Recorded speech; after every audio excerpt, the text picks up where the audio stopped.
Thank you everybody for joining us today. My name is Greg Ricci. I'm representing Infobase Learning.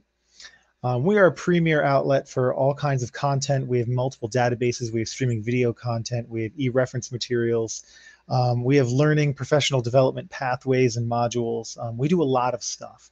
And so kind of with too many things to talk about, I thought it made sense today to show how Infobase is a really solid first step into building inquiry and research skills. They kind of go hand in hand. Should probably shut that off at some point. They kind of go hand in hand, where inquiry is what you want to start off and initiate the whole learning process, and research is how you hope they approach it in a logical way. There is no perfect one way. We're all snowflakes, so we're all going to learn on our own. We're all going to approach topics differently. Hopefully, we all learn differently. And so I kind of went through this already, that Infobase is, we're looking to support the educational process all the way from start to finish, where lifelong learning is a big, important message for us. No matter where you are in your learning journey, there's always something new to learn, a new curiosity to pique, a new topic to look into or get support around or start to build context around. Where context is actually one of a natural way to build inquiry for students. So Infobase is excited to be a part of this process. We give you many pieces of content to work within to do that. As I had mentioned, our Infobase Learning Cloud is a professional development. It's the sales side of things. I have to talk about these things. You guys understand. Infobase Learning Cloud is our learning pathways and modules. This is self-paced, self-assessed. We take you from start to finish, learning about topics across the board, whether it be mental health, whether it be computer or software directly, whether it be better integration in your classroom with a digital environment now. Really, really good resource for teachers to build their own custom content or to learn from the native content that's in there already. Pretty cool. Today, we're going to be sticking predominantly with the media cloud. That's our toy chest, I guess, of databases, streaming video. It's all the content-based stuff. Content that you can really pull out and use on your own, or it's safe enough to let students into to do their own research. I know the number one rule in PowerPoints is don't include kitty pictures. I heard this rule and I defy this rule. Inquiry is something that naturally happens. Curiosity. We're all 6 years old. We just grow up. We learn to be, numb or excited about different things. Young minds are curious about everything. They should be. There's a lot of new stuff out there. That spark is what you want to capture. You don't want to stop that spark. You want to be able to redirect it. Depending on what your religious affiliation is, God can't drive a parked car. Like, you got to be doing to keep going. You got to.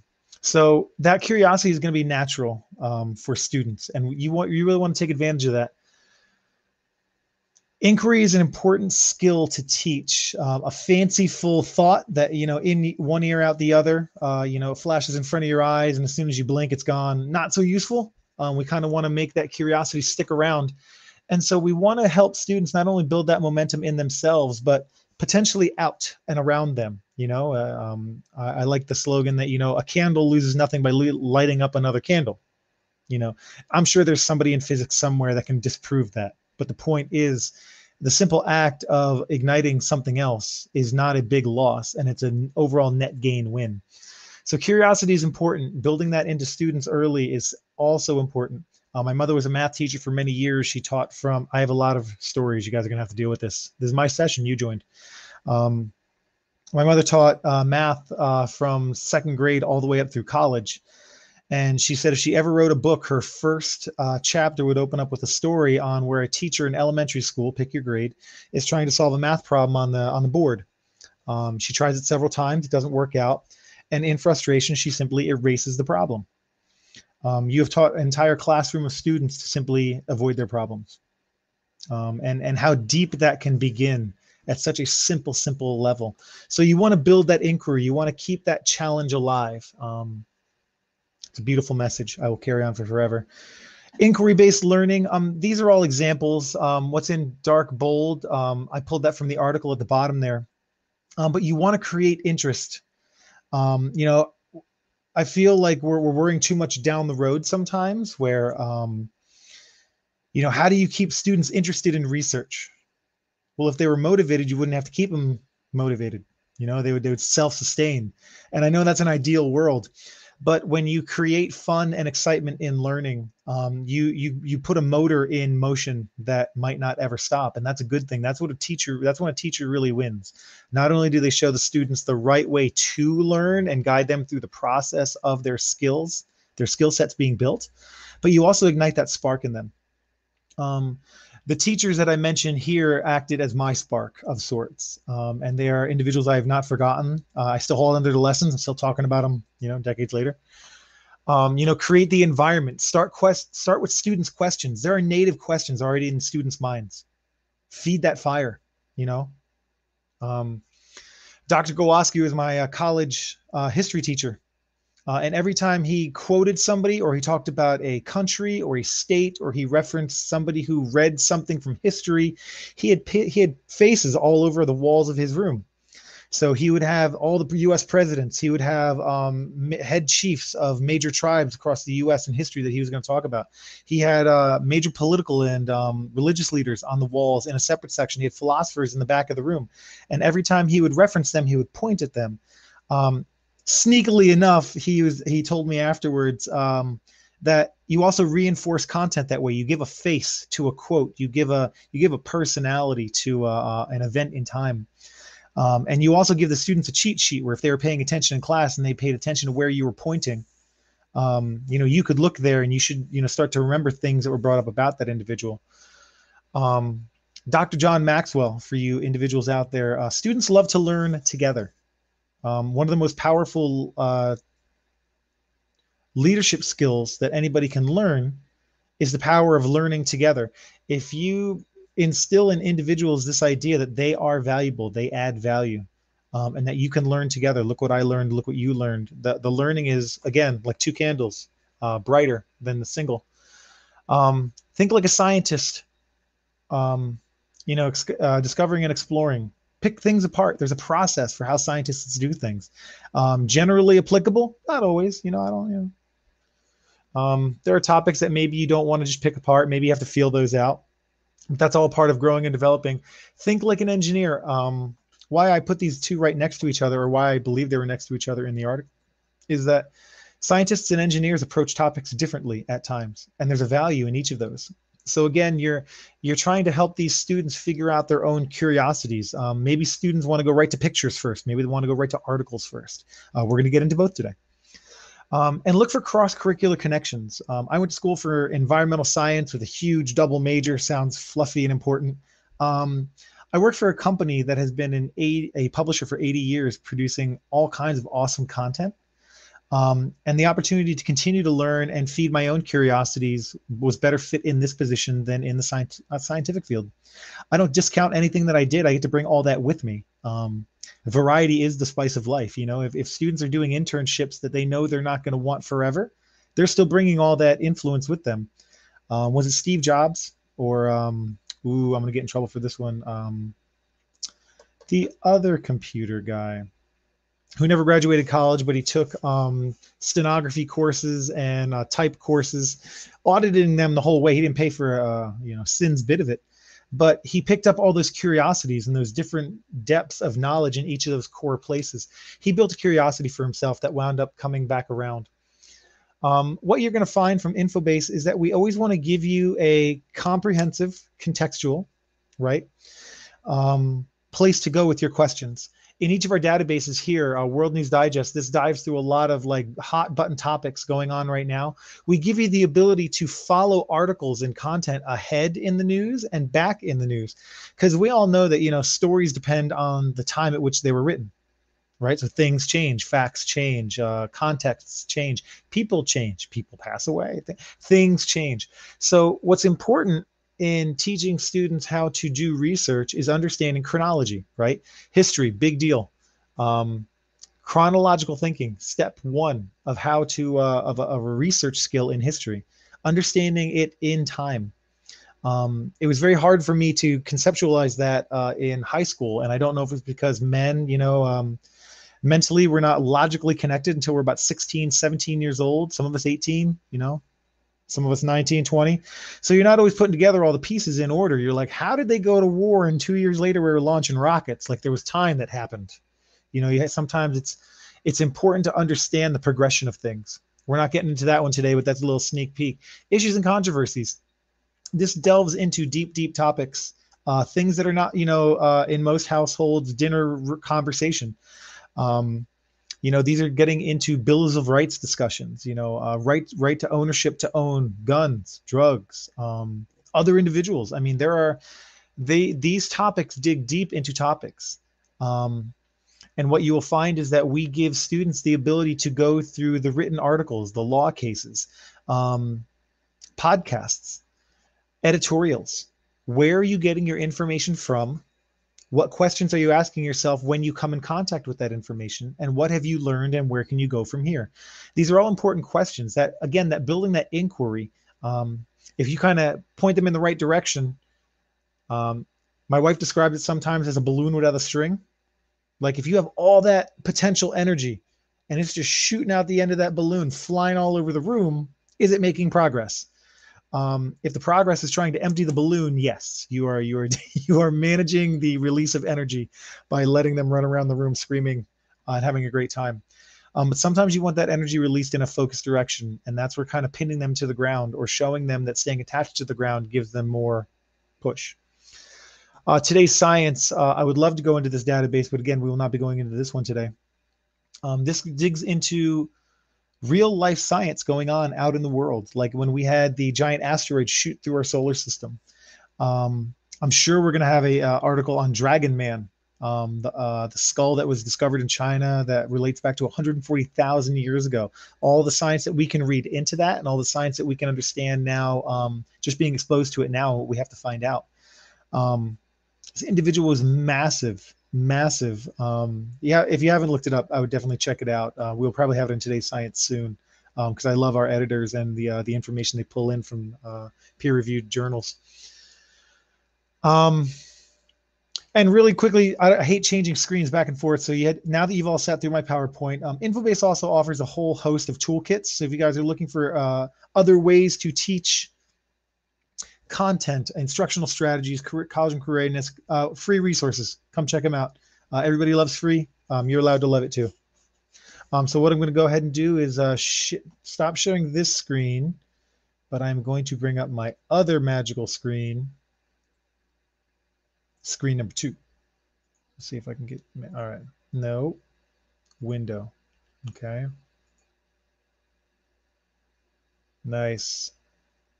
Now it says I'm sharing, and it's in the same place that I was sharing before, so I'm assuming I'm sharing correctly. This first product, pay no attention to the multiple tabs at the top. The first service that we're going into, I have to bring it back up on my screen, is our source reference center. What's nice about this is our e-reference service. For any of those who may have known the legacy product, it was always Credo. This has been around for a very long time. This has been helping students do their research skills. If you're a librarian, or if you know librarians who teach the same topics again and again, I'm sure that you love to see the spark of inspiration on students' eyes every now and then. But to have to reteach academic integrity 17 times a day, especially in a digital world, what you could actually do is, if you're going to be talking to students about academic integrity tomorrow, you can actually take this video. You can see it's simplified. We give you a nice transcript to follow. It's 3 minutes and 19 seconds covering this topic for you. Yeah, everybody watches the same thing. You now have a basis standard for everybody to work off of. By addressing these basic research ideas, themes, topics, what you're doing is you're building a foundation of skill sets. You're planting seeds. You're planting seeds for these skills at large. So Credo Source is not a free skill. I apologize, it's not a free resource. This is something you would have to subscribe to. But the value of Source, your question is so fortuitously timed. The value of this product, you'll kind of see as we get deeper into it. So not only do we have the research skill builders, we also have hundreds of books So 539 reference materials. These are encyclopedias. These are dictionaries. These are thesaurus, thesauruses, thesaurusi. I've never asked the plural of that word. But the value here is that you can come into any of these topics that we've already hand selected, and these are just flagged researches that have been done. We typically adjust those as kind of the interest ebbs and flows. So you're actually seeing trending topics there. And what you get coming to any of these topic pages is you get a nice overview of the topic. You can certainly read more and dive deeper into that if the student wants to. You get all the native content available in the resource itself. So all of the articles dealing with drones, drone content, anything that might come up if students are doing interest in drones, whether they're looking to build them eventually or just understanding more about them. The cool part, where the rubber meets the road for Source especially, is that there is this nice mind map. And if you pop this out, you can have two center locuses. And the value here is now understanding the periphery of content around your central idea. So this is where you're starting to help your student base, or, you know, I'm going to refer to everybody as students. All ages are students.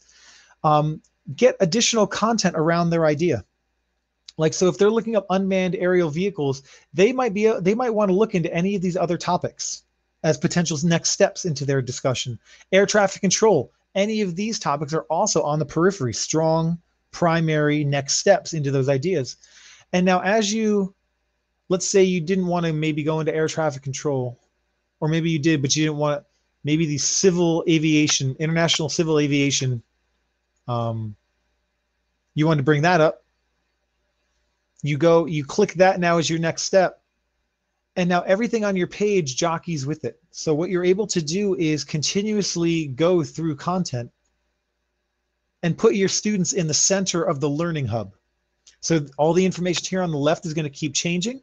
You're also going to get images as they are available for students to use in reports to reference so they understand what they're dealing with. And again, as you go through each of these topics, the entire page shifts with you. So your students are now in the center of a steering column for the content on the page. Now here's where the cool part comes in.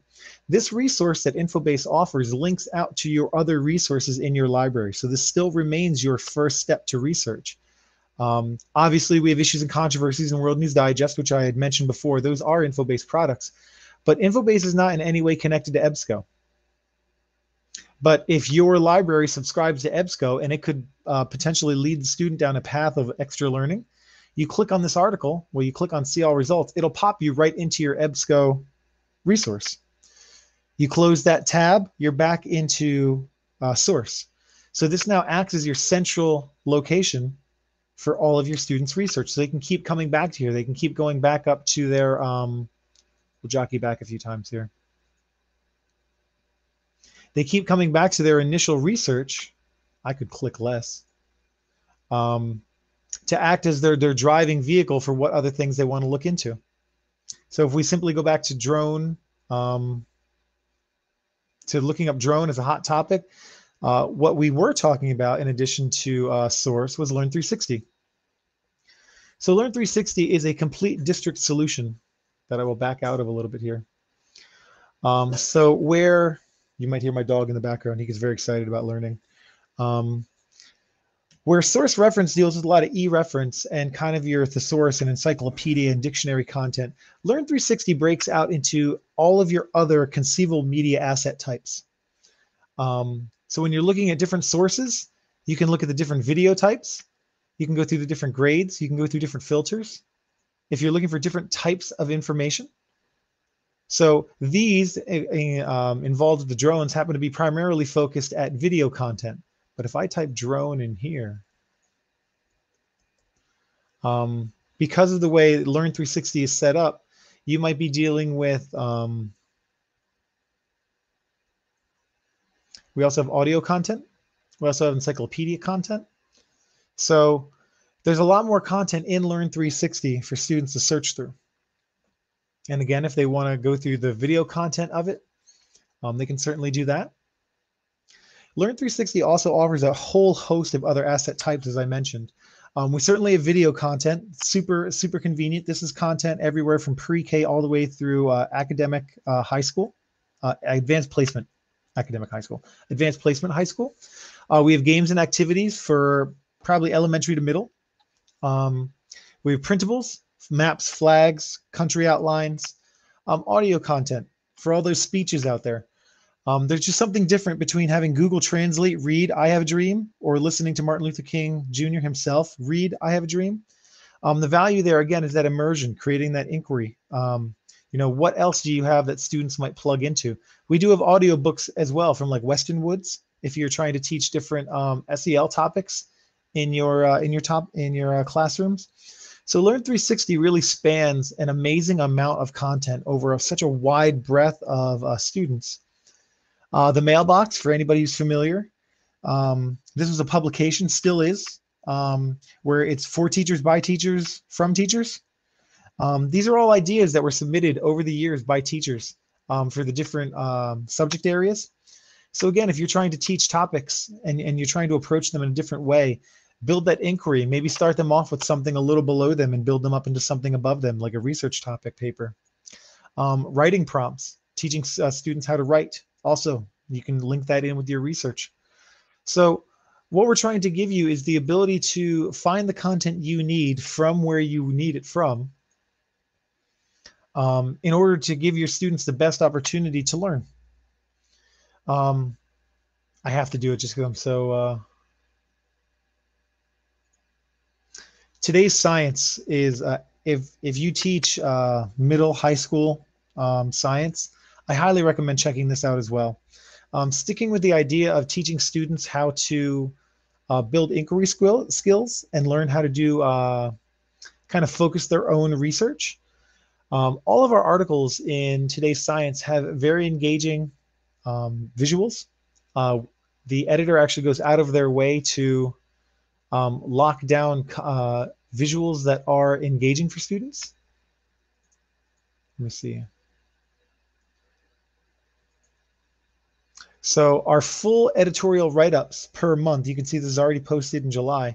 I'm going to scroll a little much here, and I've been told that sometimes I scroll and like, mess people up a little. I'm not trying to do that. But we have in article glossaries to help students get past any kind of perhaps vocabulary hurdles. We're trying to give them many visuals, different numbers, different abilities to lean into the information, understand a little more. And we always give discussion questions. We're always trying to take this lesson off the page. So if you have students doing research into this topic, if they're talking about subatomic levels, you can link this right into the comic book movies with Ant-Man and the Wasp.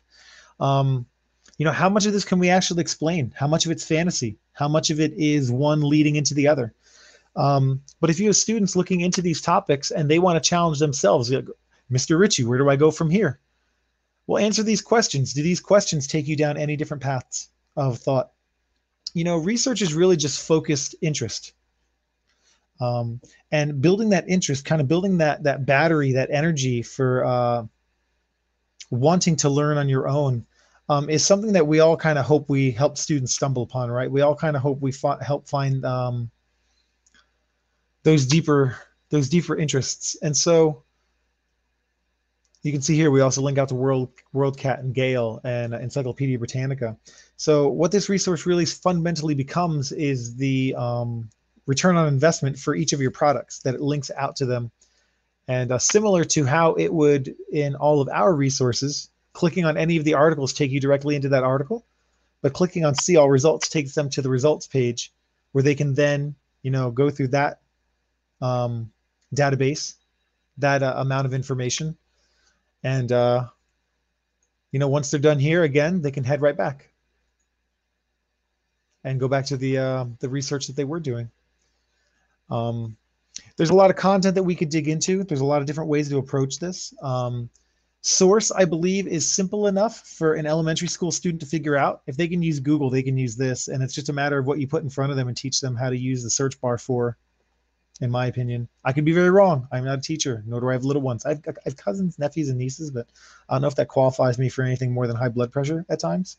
Are there any questions on any of the resources I talked about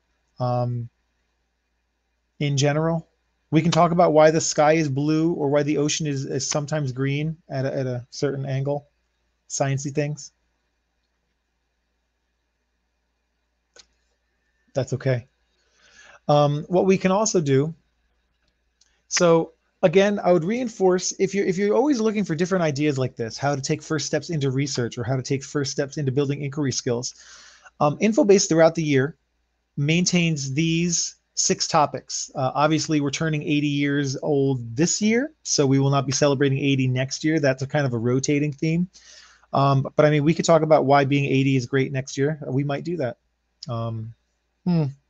So we are constantly looking to bring in new thought leadership, new infographics on these different topics: SEL, information literacy, diversity and racial literacy, college and career readiness, and instructional strategies. We have a lot of other webinars on doing research skills and how the different approaches to the different resources I mentioned today and others in our instructional strategies. Again, all of these toolkits are free. Signing up for our webinars is free. We're trying to be more of a process for change, with these resources. So we're always looking for feedback. We're always looking to support, librarians and teachers out there. If anything I said, went over well, did not go over well, please let me know. If you're looking for a link to the PowerPoint and you just want the links to the different articles I went through, some really great stuff. And I try to stick globally. I try to find, different content from different areas of the world. I'm American. I'm proud of that, but I understand that we can't know everything. We can't know everything. So I'm very open-minded to learning Canadian, Sweden's, China, India. I mean, we all have different educational approaches. And so I think the value of that is truly found when we kind of start to look at how each of those overlaps and where they can empower and strengthen. I'm going to use only the letters in the word strengthen each other. So I'm not sure if Sarah is still here. I know Lisa is still here. I want to thank you both for your help today. If there are any questions, please feel free to drive anybody to our booth. I'm pretty sure that we have people there or people checking inquiries that come in. Again, thank you everybody for joining us today, and I hope everybody enjoys the rest of their State Tech Conference.